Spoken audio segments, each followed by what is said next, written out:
you listen to reason? Will you open your eyes? And we've got Kevin in, is it Ontario? Yes, Ontario, Canada. How are you guys today? Good, how are you? Good, thanks. First, I just want to say I appreciate that you guys allow both sides to call in, because I am in the opposition to what you guys believe. I'm a diehard believer in the Bible from cover to cover. We actually prefer Christian callers, so you're getting favoritism. Yeah, I'd rather not get any atheist calls. Oh, good. Now, oh boy, I don't even know where to start here, because, I mean, I've seen so many proofs that the Bible has come through to be something that we can believe in as truth.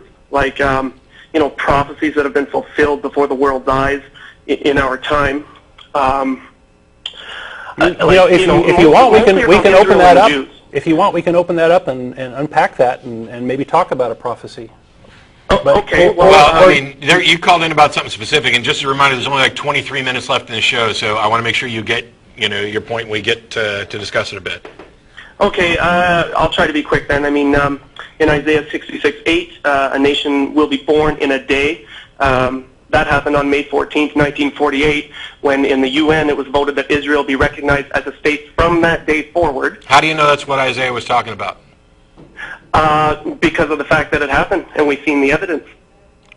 It happened in 1948. No, you've got a prediction that a nation will be formed in a day, and then you go out and you pick the nation that you think was formed in a day, and you draw a connection between the two. I'm asking for what's the justification between the connection, because some might say, July 4, 1776. I mean, if you want to get so insular about, we're going to pick. I mean, aren't all nations, as soon as their respective declarations are signed and stuff, don't they have an official day that this is the day? So, in any case, even if it was the only one we had an example of, I want to know what makes you think that Isaiah was specifically talking about this one?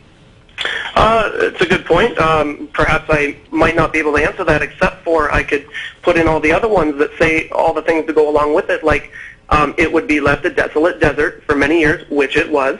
No one would be able to get anything to grow there, but when the Jews get there and the place flourishes miraculously, well, they helped too. Have you been there? I know that they are a leading producer of fruits to the world in competition with their surrounding nations over there. I would call that a Bible prophecy fulfillment. Because okay. I live in Canada. I've bought oranges that say product of Israel. It said they would fill the world with fruit. Okay. I don't have information in front of me about whether or not Israel provides more oranges than, let's say, Florida or not.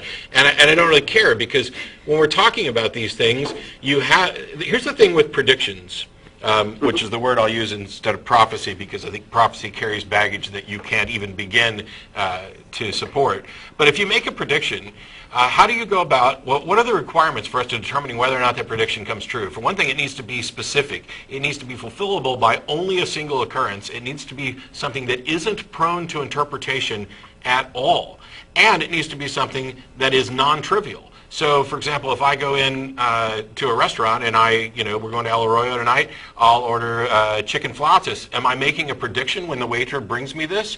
And I'm asking that because there are many occasions where you have a quote-unquote prediction that is public that many people are consistently working towards fulfilling. And so, in particular, with these predictions that are about the state of Israel, there were many people over many years that were actively working to fulfill it. And I don't see that there's anything miraculous about. There's nothing more miraculous about saying, hey, we're going to have a nation state of Israel, and then it ends up being true, then, hey, I'd like chicken flautas, and the waiter brings them to me.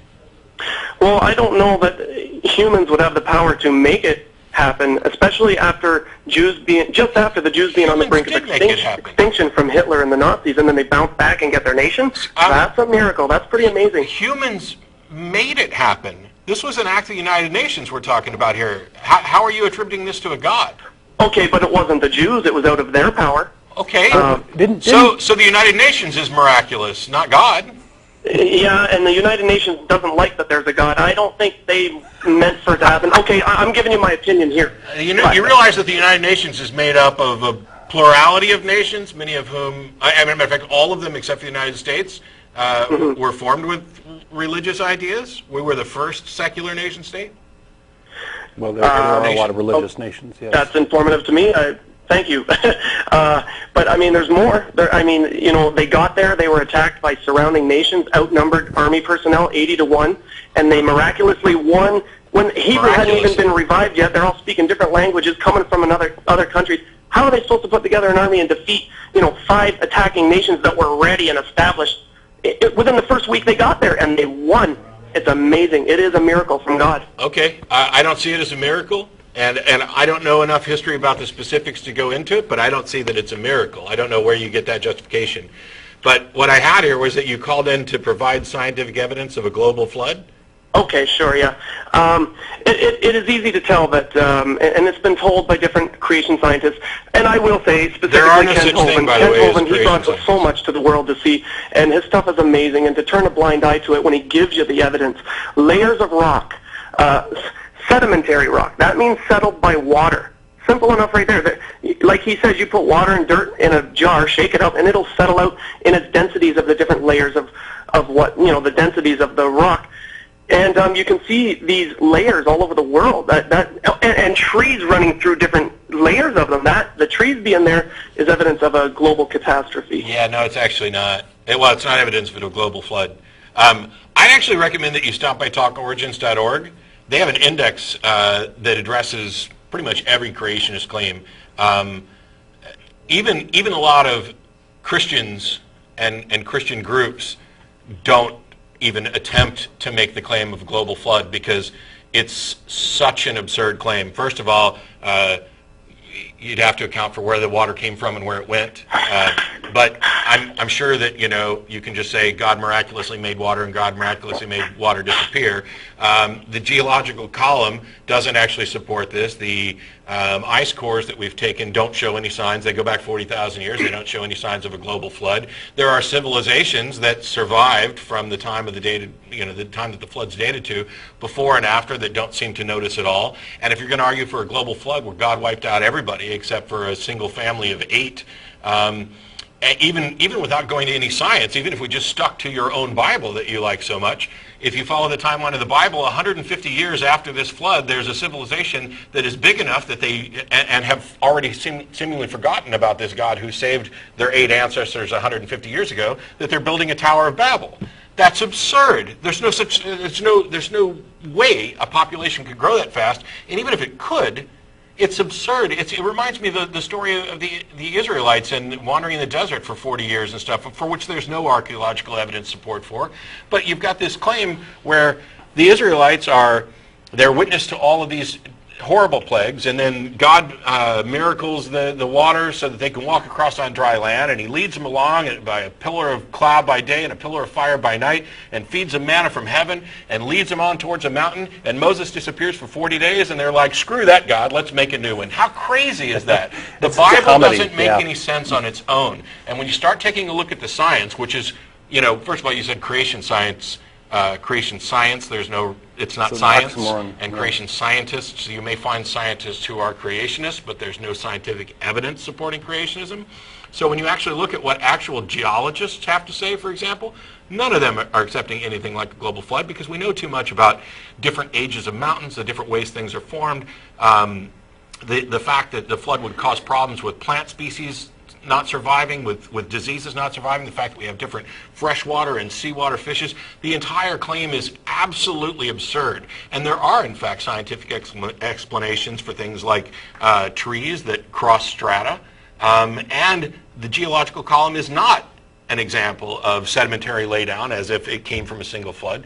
I mean, it's just, and the answers are actually out here. I mean, these are things that have been raised. Granted, I don't have an encyclopedia right in front of me, and I'm not an actual geologist or a scientist of any type.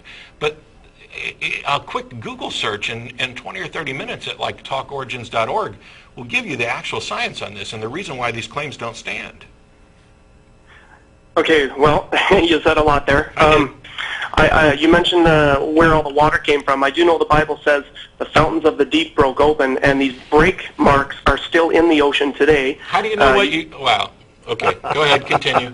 You used to be able to buy globes in a store that would have them on it. All of a sudden, they've disappeared. I've noticed you Oh can't my buy them God. anymore. And I believe that's because... We're talking my plate God. tectonics is what we're talking about. Okay, first of No all, kidding, first but they of put it all, on do the you globe realize... for a reason, didn't they? They must have known that those big, giant cracks in the ocean were there. They are there. Yes, they are there. They're still on maps. There's one of them, the Marianas Trench is the deepest one. The thing is, I don't know where you're getting this nonsense that it doesn't appear on globes anymore. You're kind of, offering up this global conspiracy among scientists to hide the truth. Doesn't that sound crazy?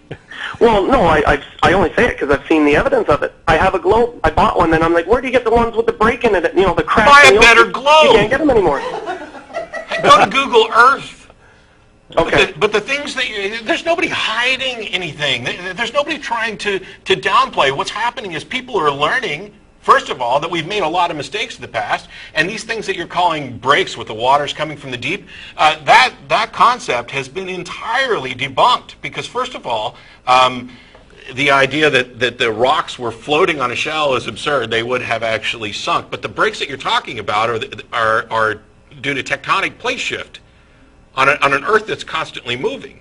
I mean, like this much about what's actually going on, and you're specifically picking the bits that seem to match what you already believe. Scientists, on the other hand, say, hey, we don't know. Is this true or is this not true? Let's follow the evidence where it goes. You're cherry-picking bits of evidence and ignoring all the other evidence, and then inventing conspiracies like amongst map makers to change the globes that we put up. I don't know. Buy a better globe.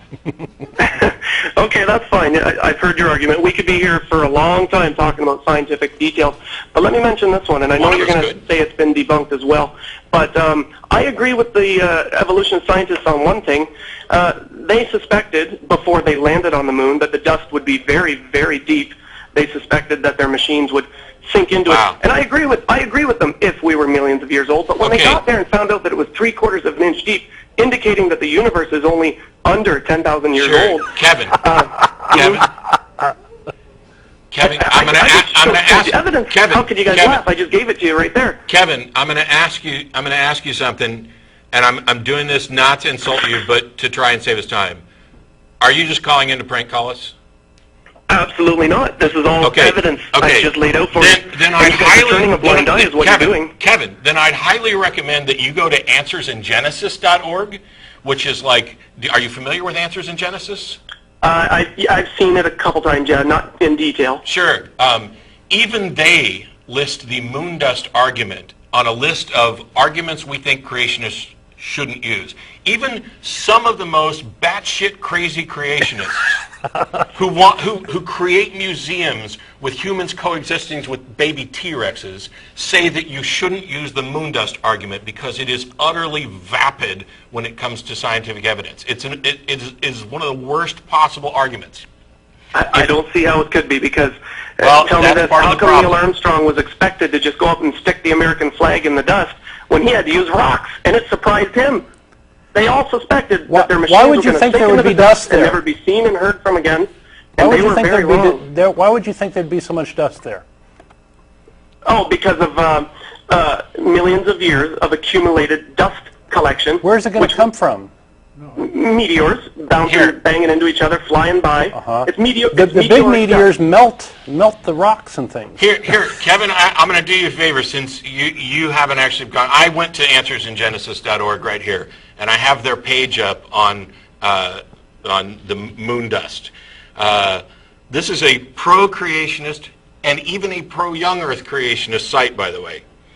Only a thin layer of dust covers the moon's surface. However, this does not prove a young age for the moon. Before the Apollo lunar missions, a few scientists had predicted that a yard's thick layer of dust should be settled on the moon over billions of years.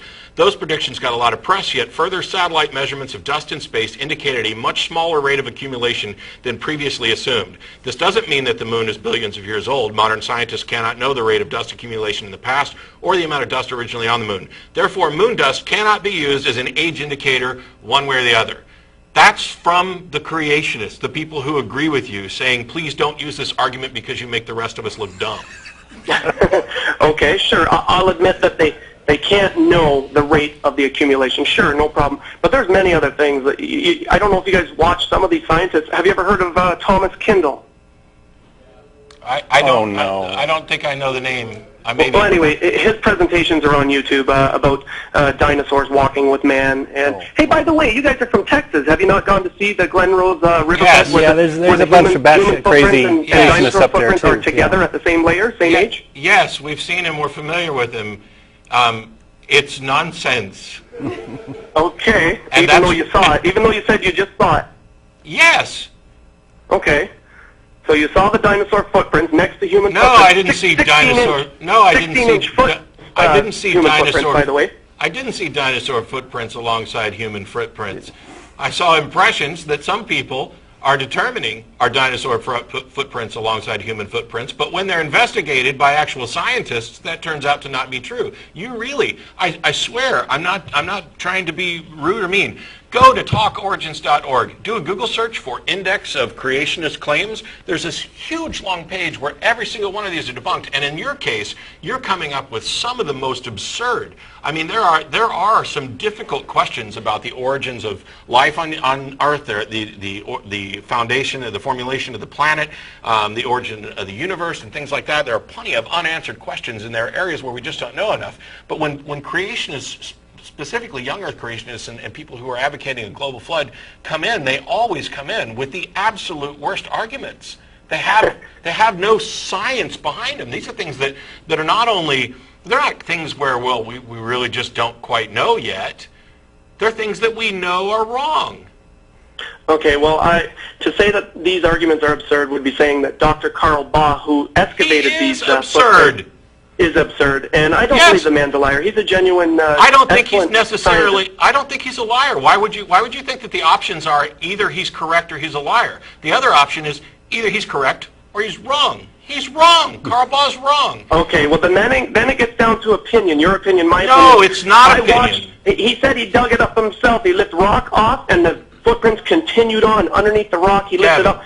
That hadn't been moved. Like he had to really crack that rock up. Kevin, it doesn't come down to opinion. It comes down to scientific evidence, and either the evidence favors Baugh's interpretation or it doesn't, and it doesn't.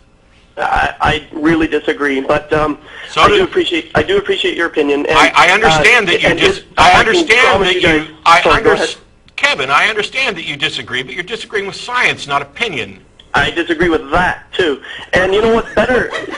These prophecies being fulfilled is better than science. Science can't explain that, the Jews should have been extinct long ago. They are survived today against all odds. That is an amazing miracle from God. Okay. Didn't God promise Abraham and his descendants that land that they should have been on since that promise? Didn't God prophesy that Tyre would fall and never... Oh, and they've been disobeying like crazy and being punished. And, that's a because rationalization. That wasn't in the promise. In the desert and being spread amongst the nations of the earth, which the Bible said would happen. Hey, you know what else they did wrong? They disagree with you on what counts as prophecy because they don't accept that Jesus guy. Well, sure, I know, and that's why they're facing so many problems all the time. They get punished, and they will receive him in the end. The time's coming that they will accept Jesus. That's another prophecy yet to come. By the way, I want to lay you guys with a prophecy that I'm waiting for to happen right now. And no, I'm not talking about the second coming of Christ. That hasn't happened yet. Are you sure? Because there's some post-millennialists who say it has happened. Oh, I know, and some of them, and there are some wackos out there that we do not agree with. So not all Boy, the Christians irony agree is with really others, thick right now. But like Harold Camping, for instance, that show last month with Russell Glasser and yourself, Don Baker, you titled The Failure of the Second Coming. The Failure of the Second Coming should have been titled The Failure of Harold Camping's Prediction. Yeah, you know what the biggest difference between you and Harold Camping is? What's that? Harold Camping admitted he was wrong and apologized. Yeah, once he was proven wrong, we're all still waiting for the day to come. Well, no. Your claims have been proven wrong. You just won't go look at the evidence to Except see for that Israel sits there as a standing nation. I'm not wrong about that. Well, you're correct. You're not wrong about that. But you're wrong about your connection to say that this is necessarily a miracle from God. How do you prove that? How do you demonstrate that? That's just your opinion. I would say it's a miracle due to the fact that for 2,000 years, or approximately 2,000 years, an identity of people were spread amongst the nations of the earth and kept their identity, and they got brought back into their nation, and their Hebrew language became revived. These are all amazing. Why is that a miracle? What is a miracle? Because the Aztecs, Kevin, they even had their land. They don't exist anymore. Kevin, what's a miracle to you? Is it just something that seems unlikely? Is it a miracle when somebody wins the lottery? No, it's a miracle, especially when the Bible predicts something's going to happen, and it happens to a T. So a miracle is something that can be spun to confirm the Bible. That's what a miracle is. That's my working definition of a miracle. Perhaps. I don't know. The fact, I mean, you guys can sit there and laugh, even though Israel is a nation, and it will never die. It's always going to be a nation now that it's been put back there. Okay, we know that's not true either, because the sun, in about 8 billion years or so, is going to engulf the entire earth, and Israel will definitely cease to be a nation at that point. That's from an evolutionist scientific point of view, but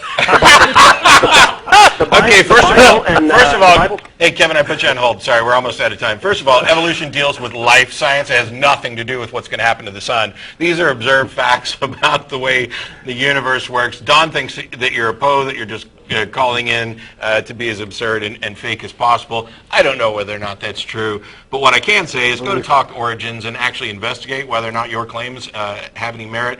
And also, I'd suggest you Google Tyre, T-Y-R-E, when you're talking about biblical prophecies, because there's a prophecy in the Bible that Tyre will fall and will never be rebuilt, and yet Tyre stands today. So all of those, there's a million prophecies in the Bible and they all come true. Curiously, the people who say that things like that, they cite different things as prophecy. The prophecy is a big freaking game where you go back through the Bible and you try to find something that matches something you already know exists. That's not the way prophecy works. That's not the way any legitimate prediction should work. It's not scientific, and it doesn't tell us at all about whether or not there's a God. It's wishful thinking. On that note, we got to go. We'll see people at El Arroyo shortly. Thanks for tuning in. Bye-bye.